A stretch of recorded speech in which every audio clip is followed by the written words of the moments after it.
Voilà, Mali an ka foli bi se aw ma ni waati na Nyankoro ya Samake ale de filɛ nin ye Kajolo mara la ka sababu kɛ a ka ONG ba mun bɛ ni o tɔgɔ ko Unpower Mali. Donc o de filɛ ka na école-so dɔ jɔ dugu dɔ la yan nɔ, dugu minnu b'a wele ko Karagua. Donc a komi aw yɛrɛ ɲɛ b'a la cogo min na ni waati in na nin y'an donnen Kajolo mara la. Donc komi aw ɲɛ b'a la cogo jumɛn, ya Samake ale de filɛ nin ye an bolokɔrɔ. A ye école-so de jɔ, école-so mun ni a bɛ taa kilasi caman b'a la. Donc a ka nin wulikajɔ in a ye nin kɛ ka ɲɛsin Kajolo mara la walasa hali bi k'a yira k'a fɔ ale ka nin wulikajɔ o tɛ dɔwɛrɛ ye mun b'a to kalanko o bɛ se ka ɲɛ cogo mun na Kajolo mara la ni o ye Sikaso mara ye.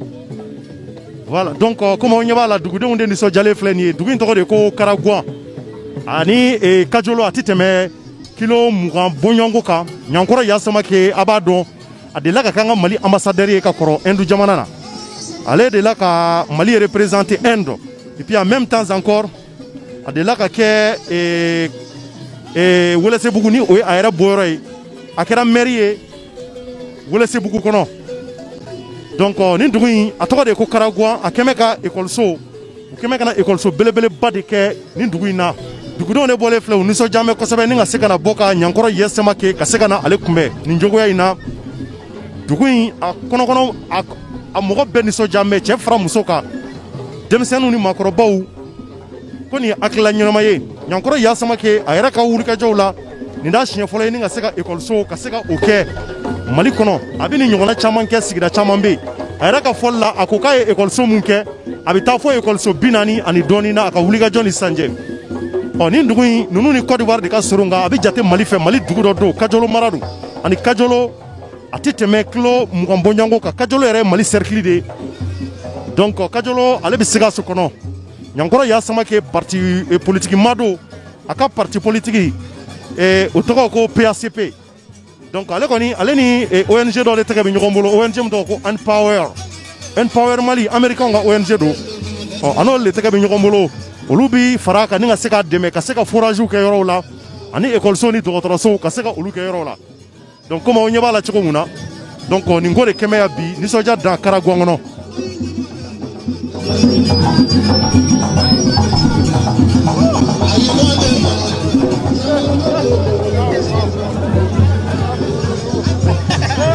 Donc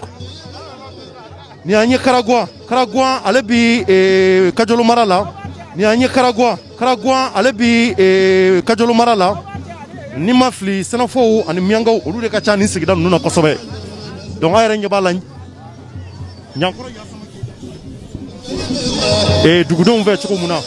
Donc ko ba don nin b'a yira k'a fɔ dugudenw nisɔndiyara a ka kɛwale la.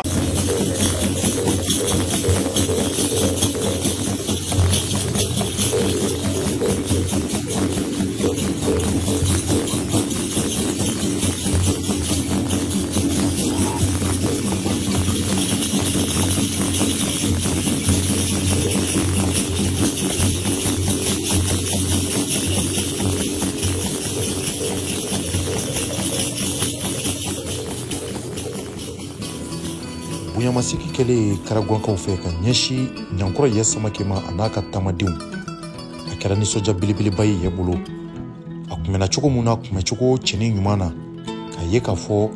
ale tun bolo école-so mun ni a kɛra Karagua. Ɲininkali tun bɛ boli mun kan k'a ye k'a fɔ tari a bɛna diya Karaguankaw ye wa. Nka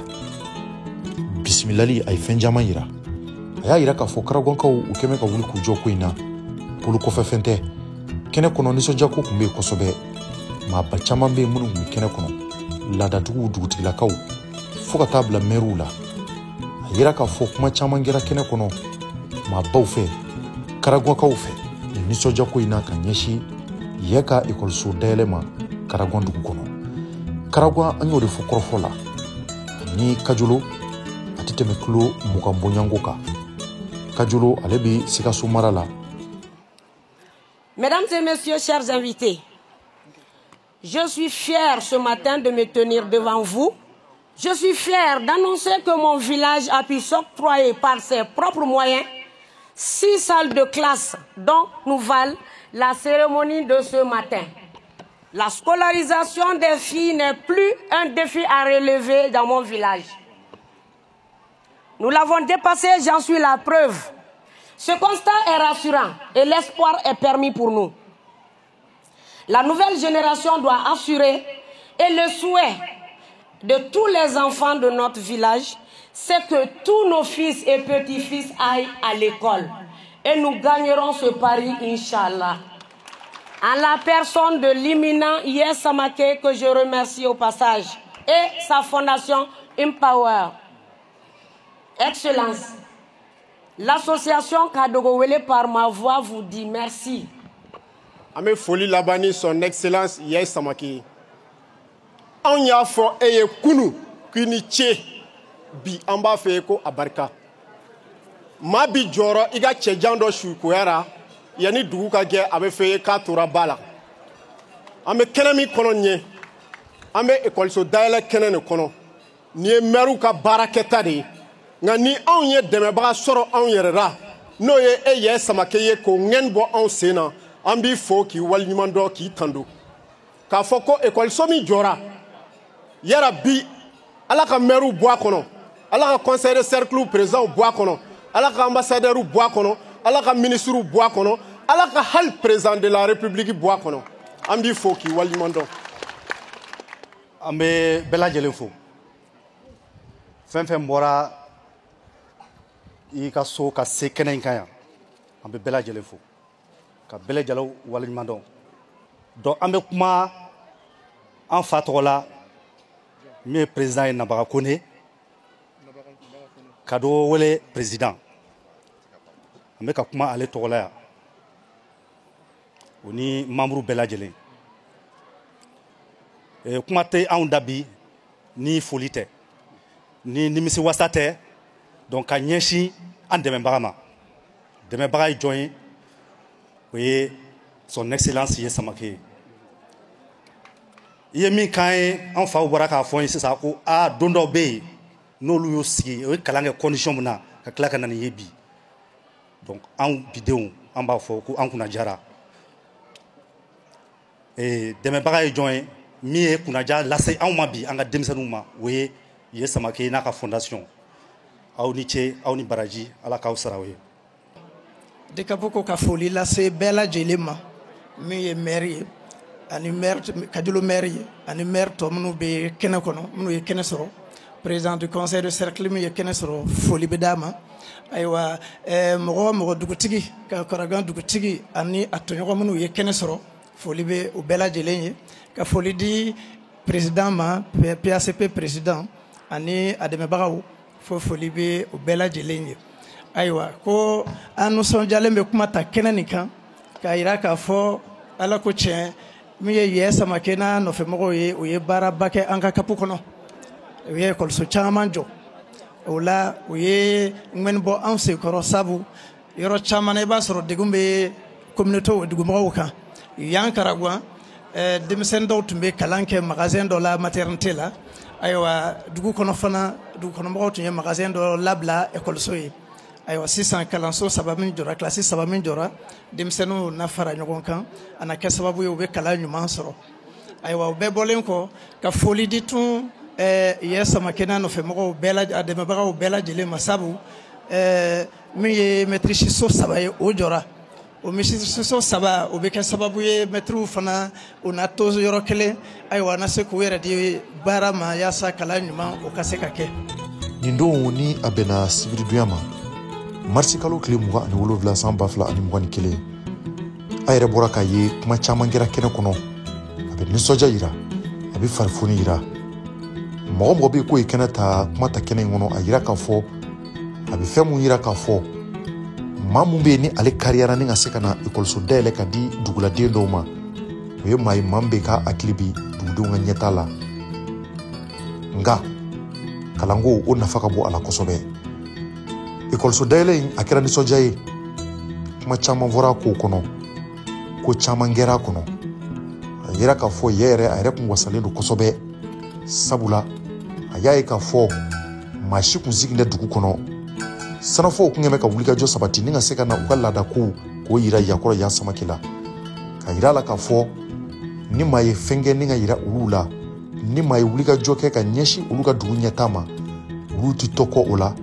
u hakili bɛ t'o tigi la wa u b'o tigi dɛmɛ fo ka se a dan na nin bɛɛ tɛmɛnen kɔfɛ yan fana ale yɛrɛ wulikajɔ de sabati ni ka se ka kuma ta kuma minnu ni a bɔra da kɔnɔ aw ni ne an ka jɛ ka o lamɛn ɲɔgɔn fɛ. Bi ne tun b'a fɛ nabaga ka kuma dɔ fɔ nka a dafa n'a kunna. An bɛ kɛnɛ min kan mɔgɔw hakili la ni min t'a dɔn i hakili la ko kɛnɛ fitinin don kɛnɛba. Denmisɛnnin mun n'an bɔra k'u ye bi lafiya min ni ekɔliso ko in bɛna kɛ lafiya ye Karaguanya ka ɲɛsin den mansaw ma ka ɲɛsin denmisɛnninw yɛrɛ ma a taamasiyɛn dɔ ye jɔn ye o ye Nampaga Kone ye. Kilasi 3 de tun bɛ Karaguanya kilasi 3 k'a ta première na ka taa 6e année na kilasi 3 Nampaga ye mun fɔ ne ɲɛna k'a fɔ ko ni denmisɛnnin min n'i ye kilasi 1 double i bɛ o kilasi i bɛ san 4 de kɛ o kilasi kɔnɔ ye kilasi ntanya y'a sababu ye ale yɛrɛ Nampaga o y'ale sɔrɔ f'a bɔra ka taa dugu wɛrɛ la ka taa première année kɛ yen o de la ani monsieur le maire u ye ɲɔgɔn sɔrɔ yen. Karaguankaw ne mɛnna ekɔliso jɔ la dɛ Mali kɔnɔ bi an ka ekɔliso jɔta a 40nan de ye nin ye yan ekɔliso 40 ekɔliso 40 o kan ka bɛn kilasi 100 ani kilasi 20 ma o kilasi 100 ani kilasi 20 a kelen o kelen denmisɛnnin 50 de bɛ don a kɔnɔ ne tɛ se mati la nka a y'a jate minɛ 50 o sigiyɔrɔma 120 Kajuru yan nin y'an kilasi 6 ekɔliso 6nan jɔtɔ ye a 7nan banna o bɛ CMN kilasi 7 kilasi 3 o ye kilasi 20 ani kilasi 1 an ye kilasi 21 de jɔ Kajuru mara la ekɔliso 7 Mali jamana ɲɛmɔgɔ kan k'i kɔfilɛ maire kan k'i kɔfilɛ députés kan k'i kɔfilɛ jamanadenw kan k'u kɔfilɛ aw ka dɔgɔ wele nin ye programme de ye mɔgɔ bɛ se ka min ta ka jamana jɔ n'a ye Karaguankaw Karaguan cɛ n'a muso ne ni aw ka denw jɛna minnu sigilen bɛ Bamakɔ u bɛɛ y'u cɛsiri u tacogo la baara in daminɛ kɔnɔ tiɲɛ don ni ka dɔgɔ wele bɛɛ lajɛlen kɛra teri ye nka teri kɛrɛnkɛrɛnnen y'o sɔrɔ n yɛrɛ la timinandiyanin dɔ bɛ aw fɛ yan kolandi dɔ bɛ aw fɛ yan ala ka kolandi bɔ bɛɛ ka dugu la ni kolandi t'i fɛ yen ko tɛ s'i fɛ yen ale ma n b'i fo i ka kolandiya la n b'i fo i ka timinandiya la n'i y'a ye n bɛ nin dakuruɲɛ kelen fɔ ka bila kuma ɲɛ Mali kɔnɔ bi kuma dumanitigiw bɛ yen u tɛ se ci la anw bɛ an bolo da mana la démocratie tile ko n'i y'i bolo da mana na faama ye faama min b'i ka sɛgɛ ban k'i ka kɔngɔ ban k'i ka minɔgɔ ban k'i lakana k'i kalan ka i lakɛnɛya anw b'an bolo kɔni nafamaba ye anw b'o ta k'o feere 400 1000 ko a ye 400 d'an ma hali n'an ma ji sɔrɔ a ka ɲi a ye 400 d'an ma hali n'an ka ekɔliso n'an ka denmisɛnninw bɛ taama ka taa kilo 5 ekɔliso la 400 b'anw bɔ 1000 b'anw bɔ voilà ka zamɛ tobi dɔrɔn a kana sigi k'o dun o bɛ sirako ɲa koyi n'a ye zamɛ in dun aw ka sirakolon b'a bɛɛ yuguyugu ka 400 minɛ ka 1000 minɛ muso jiginyɔrɔ t'aw bara ka 400 minɛ ka 1000 minɛ san 5 o san 5 1000 e bolo da n'o foyi t'a la 1,10 tɛ fɛn min sɔrɔ e b'o feere 1000 mais aw mago tɛ ekɔliso la tugun aw mago tɛ ji la tugun aw ko ko 400 aw ko 1000 ko bɛ aw lakana ko bɛ aw ka minɔgɔ bɔ ko bɛ baara ɲini ka di aw denw ma o bɛ jamana min kɔnɔ ko jamana ka bɔ nɔgɔ la bɛɛ bɛ kulo la ko Mali bɛ kɔ jɔn de ye Mali bila kɔ ka ménager ta ko ka te ka so jɔ ko ko ka tilen donc n bɛ nin fɔ ka mɔgɔw sɔn hakili la fɔ an k'an fama taabolo yɛlɛma fama tɛ foyi wɛrɛ ye fama bɛ bɔ anw de la n'an ye min ɲini an ɲɛmɔgɔw fɛ u b'o de k'an ye n'an ye 400 ɲini u b'o d'an ma n'an ye ekɔliso ɲini u b'o d'an ma ni jama ko min sago 2 tɛ ɲɛmɔgɔw la n'o tɛ donc a ko bɛ aw de bolo n'a b'a fɛ baarakɛlaw de ka kɛ aw ka ɲɛmɔgɔ ye a ye baarakɛlaw dɛmɛ. ye ka kɔrɔfɔ tɛmɛnen kɔfɛ ka bɔ yen an hakili la a bɛ fɛn caman yira maa la ka kumaw kɔnɔna na a ye tali kɛ k'a yira k'a fɔ ale bɛ nin ekɔliso minnu kɛ ekɔliso 40 ani dɔɔni a y'o de kɛ Mali seleke 4 caman na o hukumu kɔnɔ a ko k'a b'a kɛ ka da kun dɔ kan ko k'a yira k'a fɔ ale ka laɲini ye ni ka se ka maaw mara o marali a tɛ kɛ f'i fana ka fɛn dɔ yira jamanadenw na k'a yira k'a fɔ i bɛ baara kɛ wa n'i sigira ka kɛ jamanaden fana ka kɛ u ka ɲɛmaa ye i bɛ baara kɛ fana fo ka se a dan na o hukumu kɔnɔ maaw ye faamuyali caman sɔrɔ ko la a ye wulikajɔ sabati ni ka se ka taama ka taa ekɔliso kura in na ka se ka taa jurunin tigɛ mun b'a to maaw nisɔn ka se ka diya baara ka daminɛ kalanso in kɔnɔ karamɔgɔ kɔnɔ o hukumu na o kɛra kunnafonidilaw caman ɲɛna fɛn caman kɛra o kɔnɔ nisɔndiyakow musow ni denmisɛnninw ani cɛkɔrɔbaw bɛɛ dafalen tun bɛ karagɔnkaw maaw kɔni ye tɛgɛrɛ fɔ a ye ka sababu kɛ nisɔndiyako in ye k'a fɔ hali bi ala ka laɲiniw sabati u ni ɲɔgɔn cɛ kɔnɔna na yankɔrɔ y'a samakɛ yɛrɛ kɔrɔ fɔ ta tuguni ka fɛn caman fɔ kuma minnu ni u tɛmɛna kɔnɔ nisɔndiyako in na an ka jɛ an k'o fana lamɛn. Ni ekɔliso in jɔ Karagwan a fɔlɔfɔlɔ ye laɲini ye laɲini bɔra Karagwan u ka soden minnu bɛ Bamakɔ u ka duguden minnu sigilen bɛ Bamakɔ olu de sera ma Adama Traoré ka sababu la ko kalanko gɛlɛya bɛ yan ko kilasi ko gɛlɛya b'u ka dugu la. J'ai été très sensible à ça. An wulila ka na yɔrɔw lajɛ Alima y'a bila an ɲɛ ka na an nana ka na gabakuru fɔlɔ da an k'u ma an ka sariya ye fɛn jumɛn ye sariya ye olu ka jɛ ka $6 bɔ anw bɛ $32 bɔ an bɛ jɛ ka nin baara in kɛ ɲɔgɔn fɛ u ko u sɔnna u ye wari bɔ o yɔrɔ bɛɛ an jɛna ka nin baara in kɛ ɲɔgɔn fɛ an tɛ taa ta k'a di mɔgɔ si ma an ni bɛɛ bɛ jɛ k'a baara kɛ ɲɔgɔn fɛ donc baara in nana nin cogo de la parce que n y'a ye gɛlɛya mun bɛ yan n'a ye nin kɛ a bɛ nɔgɔya don denmisɛnninw ka kalanko la wa i yɛrɛ ye nisɔndiya mun fɔra kuma mun fɔra a bɛɛ lajɛlen y'a ye k'a fɔ Mali tɛ se ka nin bɛɛ kɛ fo malidenw k'u sen don a la o de kama an bɛ ka an jɔyɔrɔ fa anw ka politiki tɛ dɔwɛrɛ ye k'a kɛ mɔgɔw ye k'an cɛsiri mɔgɔw ye k'a kɛ jɔn ye jama ye o ye anw ka politiki taabolo ye PACP kɔnɔ o de y'an se yan. Voilà donc nin wagati la kɔni maliyɛnw an bɛ foli lase aw bɛɛ ma ka yira k'a fɔ an bɛ nin dugu in na bi Kajolo mara don ni o ye Karagwan ye a yɛrɛ bɔra k'a ye k'o kɛra cogo min na Ɲankɔrɔ y'a samake a yɛrɛ y'a fɔ a ka kɔrɔfɔw la ko walasa i ka daniya da maa kan a ka se ka i mara fo i k'a ye k'a fɔ a tigi ye kɛwale ɲuman dɔ de kɛ i ye fɔlɔ o bɛ se ka kɛ sababu ye i ye juru mun don a la a fana ka se ka o sara i ye donc a ko k'olu ka wulikajɔ de ye nin ye a bɛ waati caman bɔ ekɔliso caman u y'o kɛ Mali kɔnɔ en même temps forage fo ka taa bila fɛn caman na